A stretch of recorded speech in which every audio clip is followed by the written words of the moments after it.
Okay, I thought I'd do a quick video on some of the DAPs I have, one at a time. And so this is Astell and Kern AK380. This is the recording module, and this is the amp module. And basically, your DAP simply straps right onto it, right? So that's the recording module. You tighten the thumb screw down there in the top corner, and away you go. Same with the amp. So the amp actually has a battery in it as well. And when you strap this portable device onto its amp, it's a beast. I guess it is portable. It is battery powered. But if you had a burglar, you could club him with it because it's not a light device. It's chunky and heavy. Um, so and it really wouldn't matter. Um, when you strap it onto its amp, um, you've got a pretty big device. So this version of the AK380 is in copper. I think it comes in three different versions. Whatever, right? Um, so I have several add-ons that go with this. So I have the recorder, the amp, and I also have the charging stand. Um, and I shouldn't call it a charging stand. The stand actually has or cradle. It has XLR inputs or outputs out of the back of it. So when you mount this in the stand, and the stand is hooked in via XLR, it's hardwired into my stereo. And I use primarily active speakers, so my stereo system looks very simple. Pair of speakers, um, a dock for this, and then it sits on it, and that's essentially it, right? I have a headphone amp as well, that I use because I want the 4-pin XLR for my headphones. But this works seamlessly with the system. And what it is I use, they've got a feature which is called AK Connect. What that is it allows the Wi-Fi of this and your phone to connect. So you install AK Connect, an app from the Play Store. I'm an Android guy, so I use the Play Store. I assume the same thing exists with Apple. Um, so you install AK Connect. I walk into the house. I bring up AK Connect. It connects to this device, and I can tell it to play music that is on this device if I choose to. I have other options as well, but that's primarily what I'm going to do. And so now I'm playing um, whatever type of music I have on this, which is everything from 16-bit to DSDs, 2.8, 5.6. It'll handle anything you can throw at it pretty much. And it's hardwired, right? So I'm not using Bluetooth to play my music from my phone. I don't have drops. I don't have glitches. I don't have this. I don't have that. It is very, very slick. And when you use this device, it's got two issues with it in my mind, that bother me. Well, three, I should say. I've had some trouble with the cradle. I had to send mine back because I had a buzzing in the left channel. We got a new one. I still have a little bit of a signal problem, I think, in the left channel. A little bit of a noise floor. Um, anyway, there are ways to work around that. So I'm not completely enamored with the cradle that comes with it. Works fine. It charges it. It sits on it. It's got the XLR connectors at the back. Um, this also has on the top here, you can see it has the two outputs, a 2.5 and a 3.5. 2.5 being balanced. 3.5 is not just a 3.5, it's also an optical. So you can use it. And I haven't tried coaxial, but I would expect it would do that too. It's definitely an optical though. I use it optically all the time. It just saves you the problems of not installing drivers. Now you're limited with your optical output to 24-bit, which is a legal constraint, I believe, of some kind, associated with patents on copying music and transmitting it in super audio CDs or anyway. I don't think you will find a player that has an optical or digital out that isn't 24. Now you could also use it as transport though too, and play your music out of the micro USB in the bottom, right? So it's a very slick player. The recording feature is fantastic. I use it to rip analog vinyls and store them digitally as generally as 5.6 megahertz DSDs. So, I mean, when you strap on the recording module, and I haven't screwed it on, but I strapped it on, and it recognized that it's connected to it. You can hit the record there. You bring up your recording screen. Right now we're set up for 5.6 megahertz DSDs.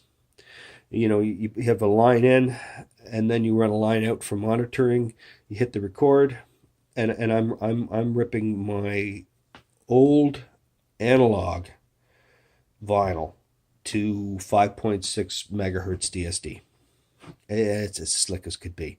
It goes up to grace notes. It splits the whole thing up, and it does the whole package for you, right? Um, so it is fantastic for that.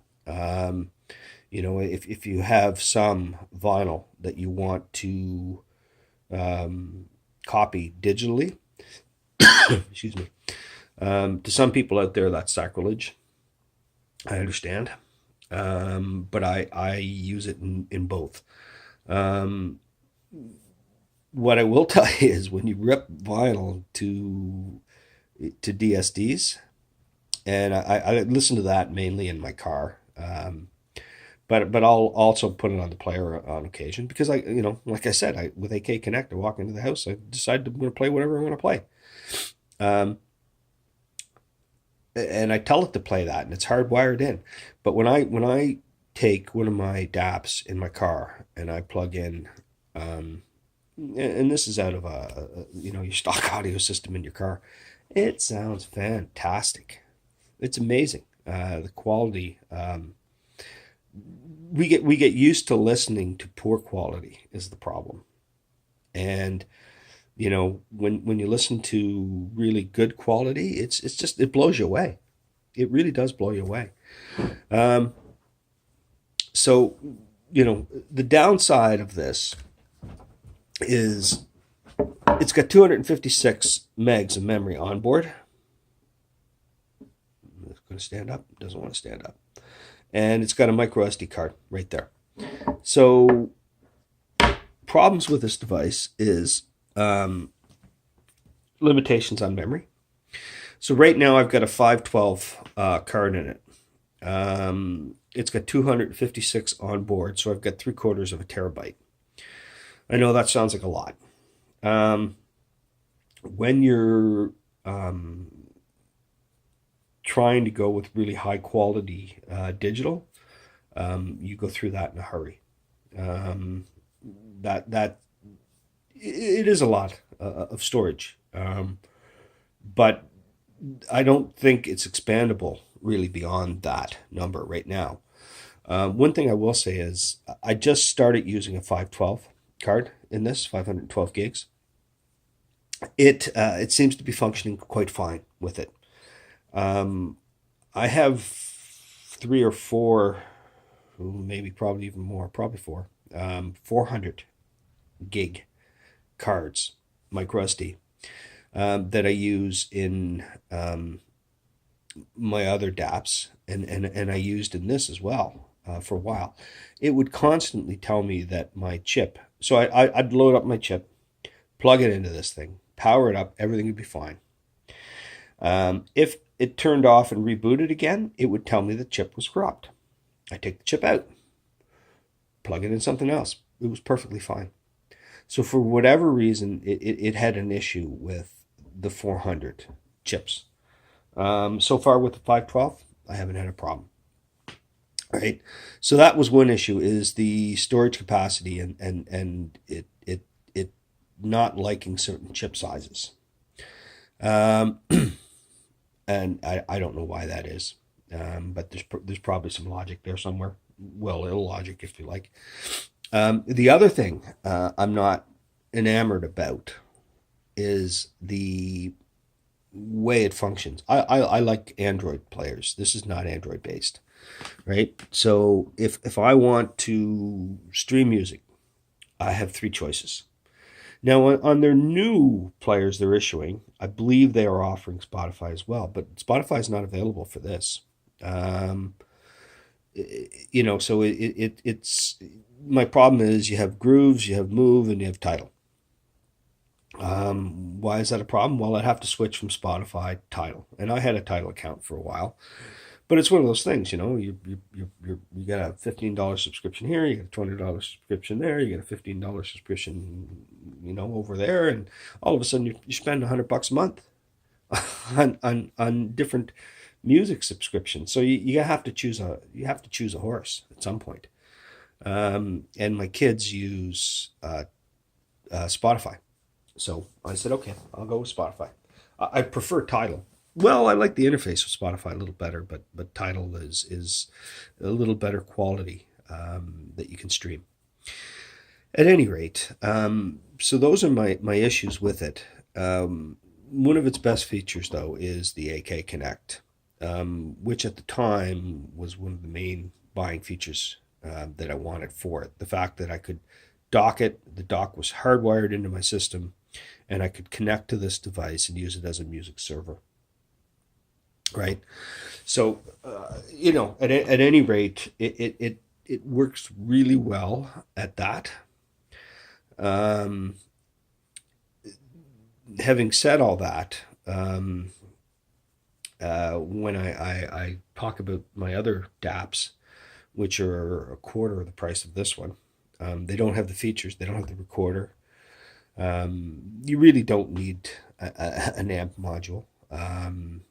This will go, well, it depends what you're trying to drive, but unless you're driving the most extreme, you don't need that.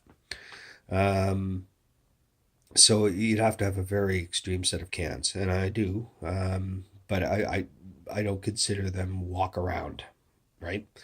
So when I'm using those, I'm sitting at my desk and I've got them plugged in with a 4-pin XLR into a not a portable headphone amp, and it drives them absolutely fine. So what came out, or what I discovered after I used or acquired this, was Hibby. So Hibby is a company that has both the players, but there's also the Hibby app. And I'll talk about the Hibby app in another video on my other players, because it allows you to do the same thing as AK Connect. So it allows you to pull out your smartphone, connect to your DAP, which is docked, and tell it to play, whatever you want, right? So it's a remote control. It's the ultimate remote control for your music server storage system, which is really slick.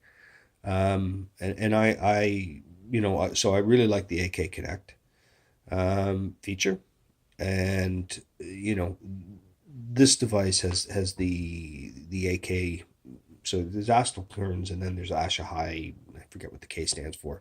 Its DACs are the Ashahai DACs 4490s, dual DACs and dual crystal oscillators and all this other stuff. It does that part very, very well. It sounds fantastic, and plays very well. So the issues I've had with it related to the dock and some noise on the dock, it not liking the chip, and the fact that I can't install Spotify on it. Other than that, it is fantastic, and you can use it to play. And one of the features that is kind of cool with it. Just go to album view. So right now it's set up. It will only what did I do? Touch. It will only show me DSDs. So it's gone. It's a filter. It's gone through all the files, and it will show me what DSDs I have. If I want to change that and show all my music, there's that. I can tell it to select whatever quality of recordings that are on the files, and that's what I will be looking at when I look at it. And it is, it's a nice enough player. It is, and it should be. Um, but it's really the music server features that sold me on it. But technology has made the competitors um, more or less equivalent for significantly lower dollars.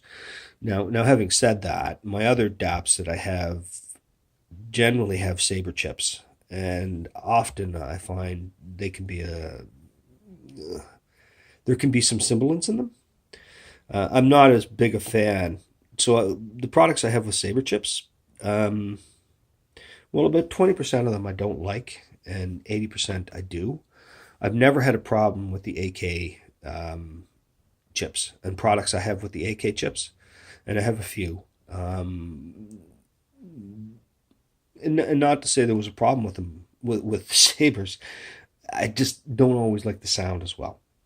Um, you know, the, Whereas the AK chips have always been velvety smooth, and I really, really, really like the sound from them. Anyway, I don't know if I covered everything I wanted to or not, but if you got any questions, post them, and subscribe and hit like if you do.